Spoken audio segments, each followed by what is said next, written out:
Gumaganda ang paligid kung bawat tao ay puno ng pag-ibig.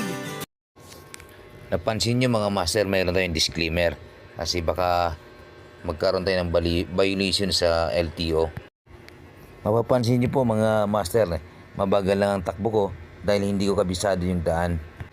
Pagka ganito po, bigyan natin ng daan itong mga kasunod natin para makapag-overtake sila ng maayos.